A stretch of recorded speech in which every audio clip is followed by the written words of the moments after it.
आगे बढ़ेंगे खबरों में। करनाल में मुख्यमंत्री नायब सैनी ने मंदिर में माथा टेका।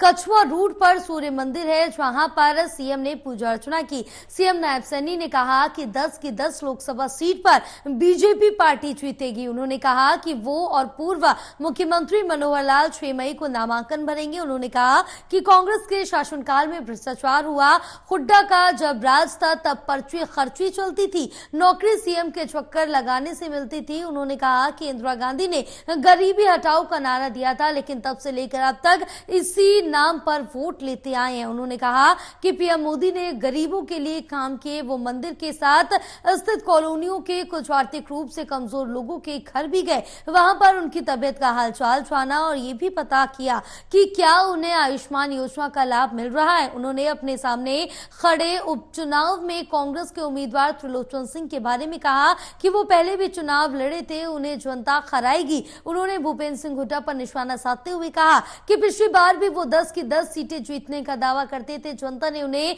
दिखा दिया था, इस बार जनता उन्हें बता देगी। मुकाबला मान रहे हैं, पिछले बार भी वो मुकाबला मान रहे थे, 10 की 10 सीटें साफ हो गई थी। पिछले बार नहीं मुकाबला मान रहे थे भूपेंद्र सिंह हुड्डा। अरे भूपेंद्र सिंह हुड्डा के जो शासन रहा है, उस शासन के अंदर हर व्यक्ति प्रताड़ित था। युवाओं को नौकरी पर्ची और खर्ची से मिलती थी, युवाओं को नौकरी मुख्यमंत्री के चक्कर काटने से मिलती थी, युवाओं को नौकरी मंत्रियों के चक्कर काटने से मिलती थी। आज नौकरी बिना पर्ची बिना खर्ची के मिल रही है। ये अंतर उनकी सरकार का हमारी सरकार का है। वो तो खाली घोषणाएं करते थे और ये बात बोलते थे कि हम 24 घंटे बिजली देंगे। भूपेंद्र सिंह हुड्डा को पूछना चाहिए, कहते आपने तो रैली की थी, रैली के अंदर घोषणा की थी कि हम 24 घंटे बिजली देंगे, क्यों नहीं दे पाए? 24 घंटे बिजली देने का काम मनोहर लाल जी ने किया है, योजनाबद्ध तरीके से किया है। मेरा गांव जगमग गांव बना करके आज 24 घंटे बिजली देने का काम। जब इस प्रकार की बात पोर्टल की करते हैं तो कांग्रेस के जो नेता हैं उनके मुंह से भ्रष्टाचार की बू नजर आती है कि भ्रष्टाचार को जन्म देने की बात कर रहे हैं।